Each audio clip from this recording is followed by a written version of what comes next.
Hello, thank you for coming back to the O'Rourke Report.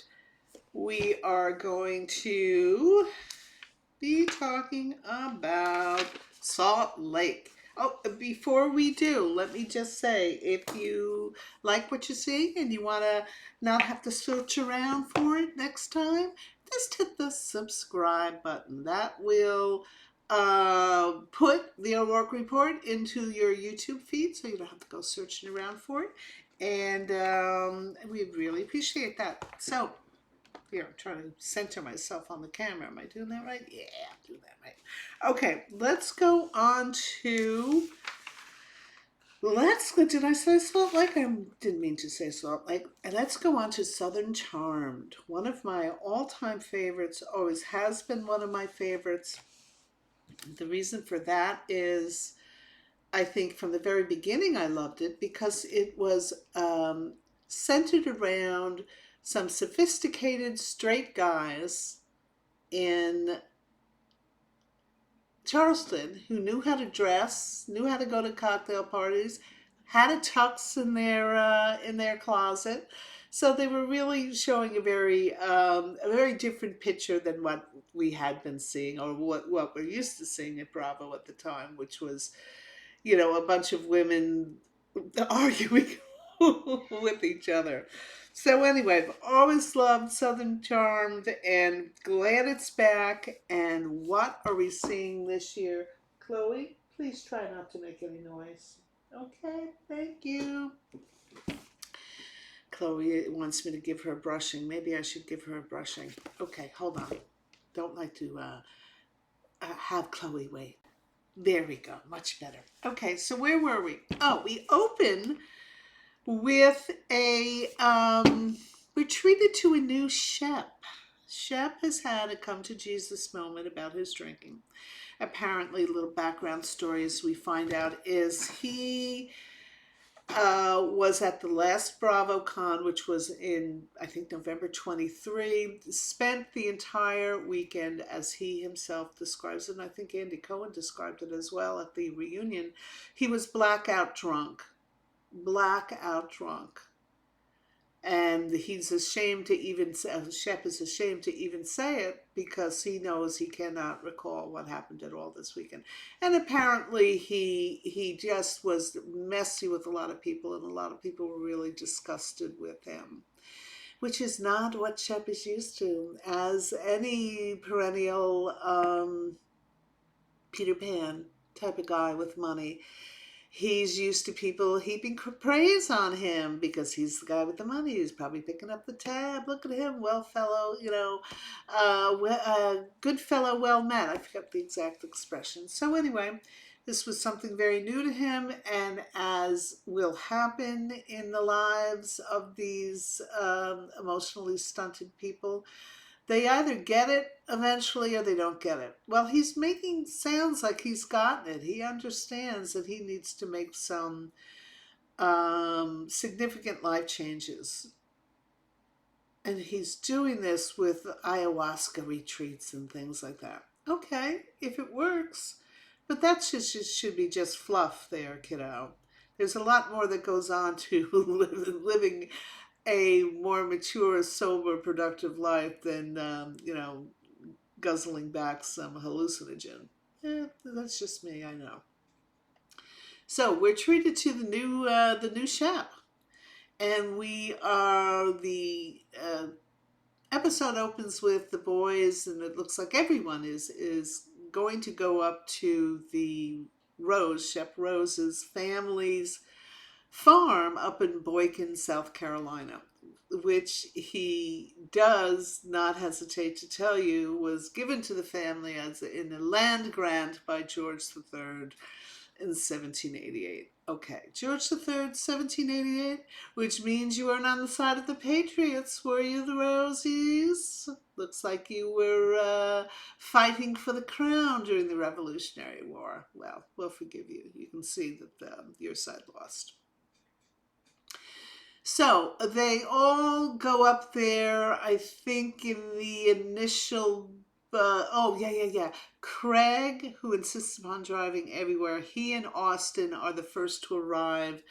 And evidently there's continues to be some ill will, or some skepticism on the part of Craig and Austin, based upon uh, some actions Shep had taken in his, maybe this goes back to BravoCon, I don't know, but they try to see if they can resolve, and they make steps to do that. Meanwhile, in a sprinter van, and we all know how sprinter vans work out for any sort of Bravo show. In a sprinter van on the way up is JT and Rodrigo, I believe, is on there, and a bunch of the gals. Vanita, who has taken on JT as a project to get him dressing right and all that other stuff. Trying to think who else. Oh, there's a new girl, Molly, who is a friend of Madison's, I believe. She, a former model, beautiful girl, says that she's dropped out of the modeling world because she gained weight. Meanwhile, she is there's nothing wrong with this girl or her figure. It just shows you how the fashion world continues to heap praise on malnourished people. She looked fine to me. And the interesting thing about this Molly is she claims to have had some sort of flirtatious relationship with Craig.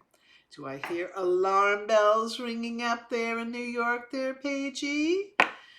I don't know. I don't think anything. I think Paige and Craig seem to be pretty tight. In fact, I think he was on Watch What Happens Live this week.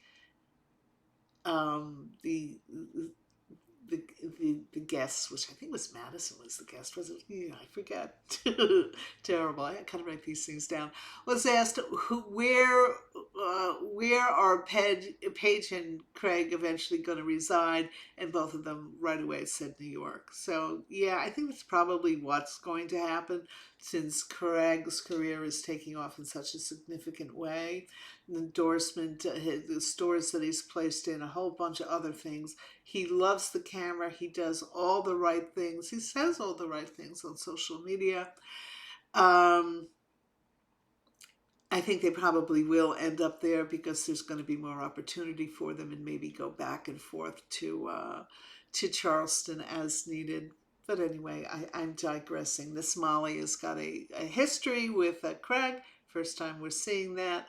They're all on their way up there. Did I mention JT was in there? Yeah, JT, yes, JT is in there, but he's hobbling around on a crutch. Apparently, he was in some, I don't know, it was an ATV uh, accident that the machinery rolled on his leg. He's limping. He's got a cane. He's having a hard time navigating. And for some strange reason, I still don't understand the reasoning on this one. They stop at some it wasn't a rest stop. It was like a Piggly Wiggly or someplace like that, on their way up to the Boykin farm, and he buys uh, an armload full of canes. Now, why this particular shop had so many canes, I don't know. And I still don't know what his thinking was in buying the canes. Was this to, and he was going to force everybody to use the canes. Why is that? Because you're in a cane, you want to make everybody else be on a cane? How is that making an awkward situation less awkward? In fact, it had just the opposite effect. It made an awkward situation even worse.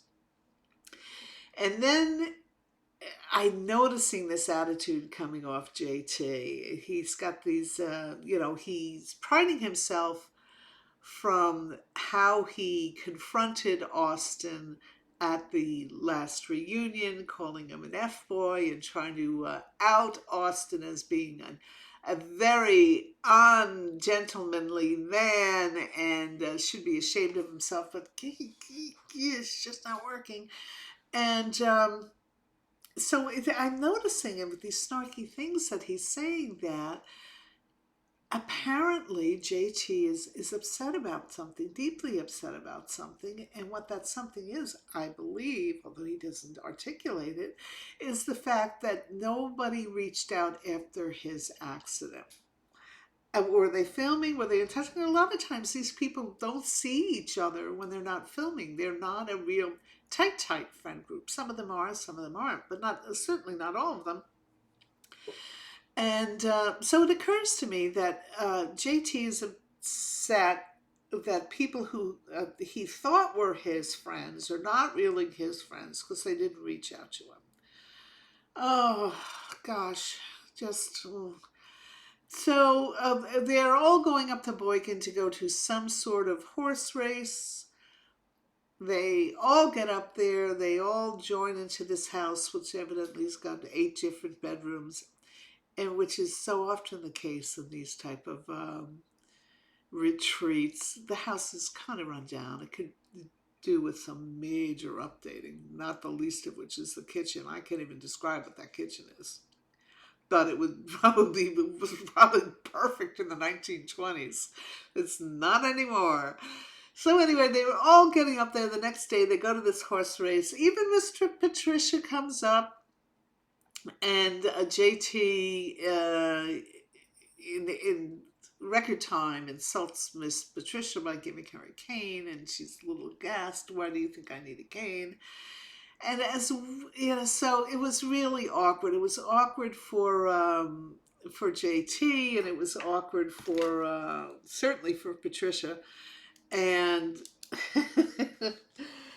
that's what happened at the horse race. Kind of the story of the episode was JT, which gets me to the storytelling itself.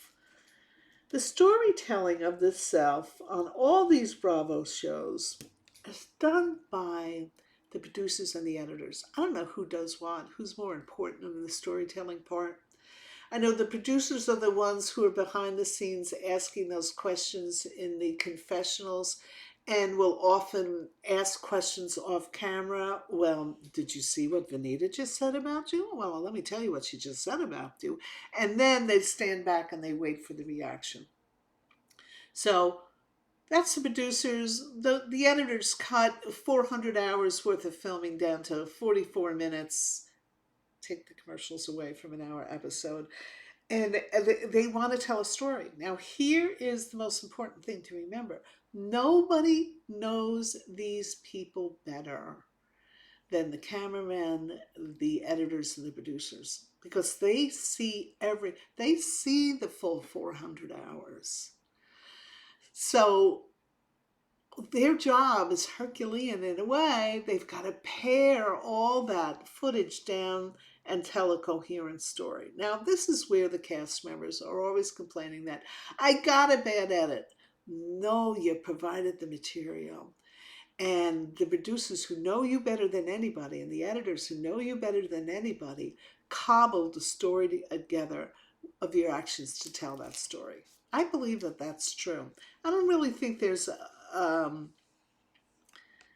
some malicious intent when you show somebody at their worst. Let's say somebody is good, everything's great, doesn't really do anything, does one small thing, then the editors glom on that and then try to build a whole story around that whole thing. Well, there's got to be other material in there so they can cobble it together and tell that story, which should demonstrate why they did that one bad thing.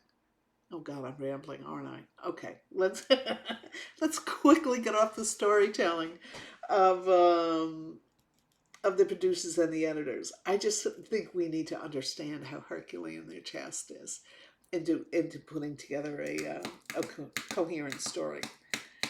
And one other thing I want to say, Shep and Taylor, as you remember, Taylor was that poor downtrodden girlfriend of Shep that he mistreated so poorly, cheated on relentlessly, just used her. Ooh, poor, nobody wants to see that. But he now is trying to make nice with Taylor. Walk away, Chef. Just walk away. unless and until you really sincerely apologize for the way you used this girl for the amount of years you used her. And I don't see how you can even have that conversation, actually. Um, just walk away. That's and Shep's apparently got a girlfriend now. You would see her just a little bit. I don't know if we're going to see more, but that Shep is going to continue to drink. It's not my journey. I'm not on that journey, and maybe he will be able to drink socially and not turn into what he's been for the past however old he is, 45 years old. So anyway, that is all I have for today on our friends down there in the low country. I am going to go on to an odds and ends now that I absolutely love, and this is how wonderful it was to see Lorelai and Luke together in Stars Hollow by the gazebo. That Walmart commercial of Luke and Lorelai, I think some coffee maker, was just so sweet. Just loved it. It was so wonderful to see. It was so wonderful to see Stars Hollow at this time of year, and I really, really enjoyed it. So thank you very much, Walmart. I will keep you in mind next time I need a coffee maker. So that is all I have for today. Let me just say, if you like what you're seeing and you want this to show up on your feed, boop, hit that subscribe button. And I will look forward to seeing you here next time on the O'Rourke Report.